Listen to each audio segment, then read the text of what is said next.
Hello, Teak Nation. I know it's afternoon out there on the East Coast. We are getting near noon here in Colorado Springs, Mountain Time. Have a special guest here, past Grand Prytanis Mark Romig from New Orleans. Been a phenomenal host to us many times at conclaves in New Orleans. And Mark just gave a presentation here at the Leadership Academy with our group. Could you please just share with everyone out there viewing, Mark, what are some themes and things that you talked about in your presentation? Thanks. It's great to be here again. I love the Leadership Academy.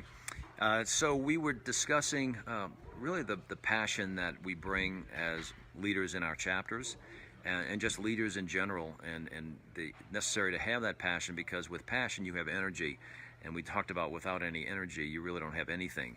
And so bringing passion to the practice of leadership in your chapter as well as your life in general. So we talked through that, and we touched on servant leadership, the model of servant leadership that has been given to us by Robert Greenleaf, where you become a servant to those that you lead.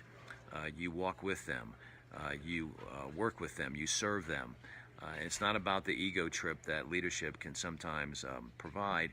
It's about being there with your fellow frauders, your fellow citizens, and showing the way, mentoring the way, role modeling the way.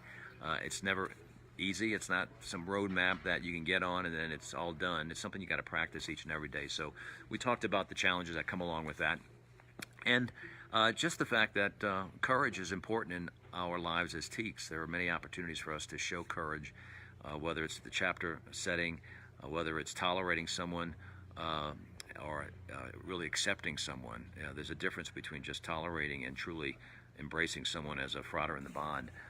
And there are opportunities for us to show that through some courageous actions, and that extends to so many things happening in today's world. Now, something you did that I thought was great is at the end you wrapped up your session early so that you could do some Q&A and talk to the students, allow them to give some perspectives, and both of what they heard in your message, but also to ask you some questions about your experiences. And I know those were varied from your collegiate days all the way to today. So can you share a little bit about some of the questions you got, things that either you were proud of, some of the questions that you had, or ones that made you think, or themes that came out of that Q&A portion? I think the first question is the one that really took me back a bit, because I had to really think about what that question was going to elicit from me, and that was, what are some of the early things that happened in my life that I would maybe do again or do differently? And it happened to kind of revolve around my chapter experience back in the 70s. I remember all the things that we did, but for so much of that we were just going through the motions. Things were just being thrown at us. Fundraisers, conclave in New Orleans in 1977, being an officer or a committee chair. And I didn't have the opportunity to really think through like I've been able to do now as an alum and being involved in something like Leadership Academy, where TEAK has really given me the tools to make the decisions that I've made through my life. I wasn't thinking consciously about that back then. I was just kind of going through the motions. And the fact that these young men have given part of their summer to come here and to understand those tools and to be more present is something that I wish I had gone through back in the 70s. We didn't have Leadership Academy in the 70s, but boy, do I sure wish we had Leadership Academy in the 70s. But in any case, so my self-discovery about where I am in TEAK now really came later as an alum and as a volunteer. So it's really made this Leadership Academy the special program that it is. This is the 32nd Leadership Academy, created back in 1990, I believe, Donnie. Mm-hmm. I began my operation or my participation in Leadership Academy in 1997, so I've seen this thing grow. And what's so great about it is that we're giving these frauders in present day time tools that they're taking back to their chapters, and I know it's making those chapters stronger, and it's going to make these young men the leaders of the next generation. Well, I think a great theme that you talked about there that I would hope folks who are watching this video can gain. Some of our frauders who maybe have never applied to Leadership Academy, don't know exactly what it is you talked about taking advantage of that opportunity while you're in those collegiate years. Yeah. Can you also talk a little bit about, as an alumnus, because you have stepped into many positions and being a past grade Prytanis, can you talk about, for those out there watching, maybe they're a young alum, or maybe they're a senior who's going to graduate, knows Leadership Academy is not going to happen to them as a participant, ways that they can get engaged, or just the passion, energy, and sparking that as early as possible, because there are so many opportunities we have to show that. Well, certainly getting involved through our regional leadership conferences, through Conclave. We have a conclave coming up in 2019 in the Orlando area near SeaWorld. That to me is just a culmination of all the excitement and all the opportunities for sharing that TKE provides every 2 years with our conclave. And then obviously reading up on leadership models. The servant leadership model is something that I think everyone would enjoy understanding how that's been around. Actually, it's been around for thousands of years, but it was actually put into theory in 1970 by Robert Greenleaf, who was a former executive at AT&T. Be a lifelong student of how to mentor and how to try to be a role model and live courageously and make those hard decisions that sometimes it's so easy just to go along with groupthink. Step out of your surrounding. We talk about John Wayne saying that courage is easy to talk about, but it's also times when you're really fearful, but you got to get into the saddle anyway. Saddle up and just get moving.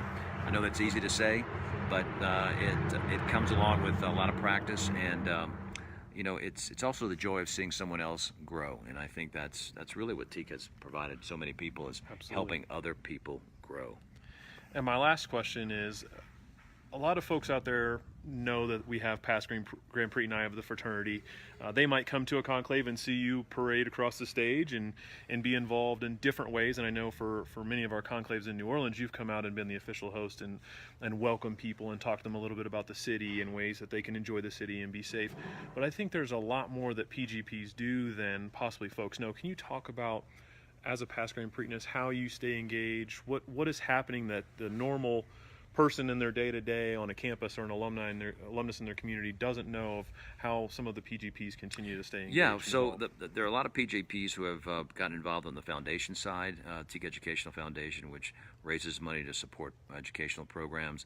PGPs make themselves available to the current Grand Council if and when advice is needed.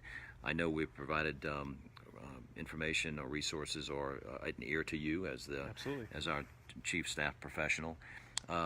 And it's also an individual thing, how each PGP wants to stay involved. Some, like Bill Muse, who has written and studied the key man theory, and is someone who is a go-to guy when it talks about the importance of alumni mentoring for undergraduate chapters and how that's such an important component of a successful undergraduate experience. In my case, I find that Leadership Academy is probably the principal way that I like to give back, having seen more than I can count.